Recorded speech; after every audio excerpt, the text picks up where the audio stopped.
আপু কাইকাসিমের কি অবস্থা? কাইকাসিমের কি অবস্থা? নলডুগি সিমের কি অবস্থা? প্লিজ প্লিজ প্লিজ আপডেট চাই।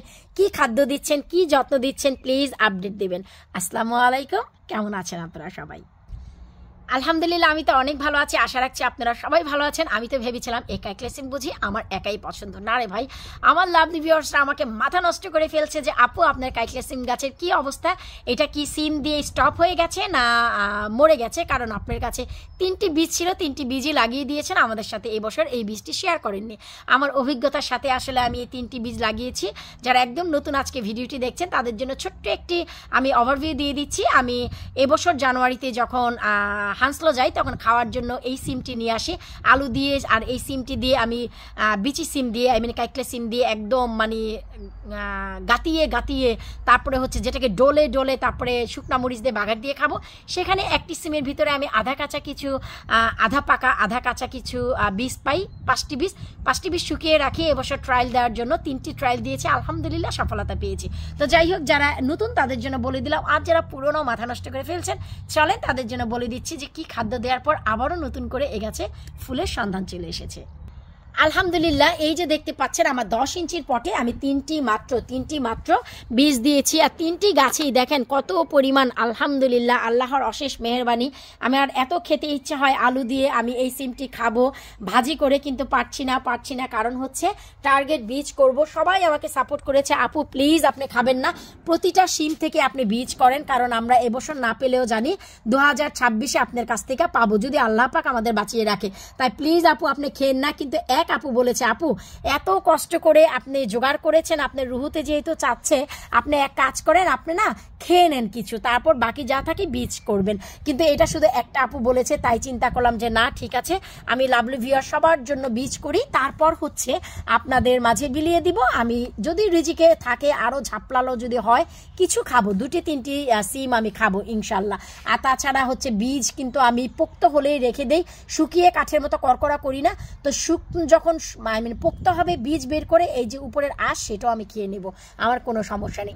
এখন আপনারা যারা জানতে চাচ্ছিলেন যে আমি কি যত্ন দিয়েছি, এই যে দেখেন এখানে 3টি গাছ, কিন্তু পাতা কিন্তু একদমই কম দেখছেন, আপনারা কম দেখছেন।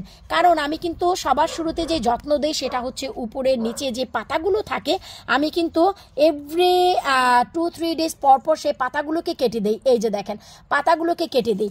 তারপর আমি এর আগে কিন্তু আপনাদেরকে দেখিয়েছিলাম যে 100% গ্যারান্টি নিয়ে গাছে ফুল আসবে এমন একটি খাদ্য আপনাদের সাথে আমি শেয়ার করেছি, নিশ্চয়ই আপনাদের মনে আছে। পাকা কলা, জি হ্যাঁ, খাওয়ার যে পাকা কলা, সেই পাকা কলাগুলোকে আমি হাত দিয়ে চটকে তারপর আরও কিছু মিক্স করে আমি একটি খাদ্য বানিয়ে আপনাদের সাথে শেয়ার করেছিলাম।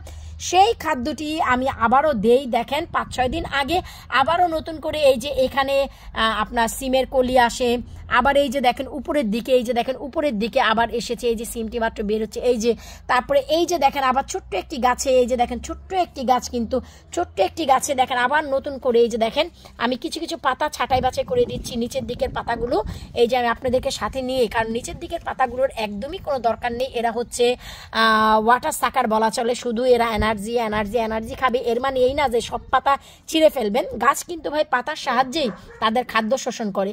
কিছুটা পাতা রেখে দিয়েন, মানে যা দিয়ে ওরা খাদ্য শোষিত করতে পারবে, কিন্তু নিচের দিকে যে পাতা আর শাখাগুলো সেইগুলো আমাদের কোনোই প্রয়োজন নেই। এই যে দেখেন এই দিয়েছি ভাই যত্ন। আর খাদ্য তো বললামই আপনাদের, পাকা কলা আমি হাতে চটকিয়ে যে খাদ্যটি বানিয়েছিলাম আমার চ্যানেলে অনায়াসে পেয়ে যাবেন, আপনারা দেখে নিন। সেই খাদ্যটি দেওয়ার ফলে এই যে দেখেন এই ছোট্ট শাখাতে আবারও নতুন করে এই যে দেখেন কলি এসেছে। সো এই দুটি যত্ন দিলে শিম গাছে অবশ্যই আবারও নতুন করে আপনারা শিম পাবেন। এই যে দেখেন, দেখে মনটি জুড়িয়ে নেন নলডুগি সিম অথবা কাইকলা সিম। ভাই এবছর ফলন জীবনের প্রথম এটার ফলন। এই সিমের বীজ অনেক জায়গায় খুঁজেছি, কখনো পাইনি, কিন্তু এই প্রথম ভাই পেয়েছি, ভাবলাম তাহলে করি নেই। আমি যে রেখে দিয়েছিলাম বীজ, আমি নিজেও জানতাম না যে এটা থেকে আমি এইরকম সিম পাবো। আলহামদুলিল্লাহ, এই যে দেখেন ভিতরের দিকে কিন্তু সিমটি বতি হওয়া শুরু হয়েছে। তার মানে আমি যেহেতু আধা পাকা আধা কাঁচা বীজ থেকে গাছ বের করতে পেরেছি, আর এগুলো তো বুঝতেই পারছেন আমি কতটা চমৎকার বতি করে বের করব। তবে দুঃখের বিষয় রে ভাইয়া, এই যে দেখেন একটি সিম ফেটে গেছে, কিন্তু আমি কিছুই করব না, এইভাবেই রেখে দেবো। আলহামদুলিল্লাহ, যদি পেকে বের হয় তাহলে তো শুকর আলহামদুলিল্লাহ।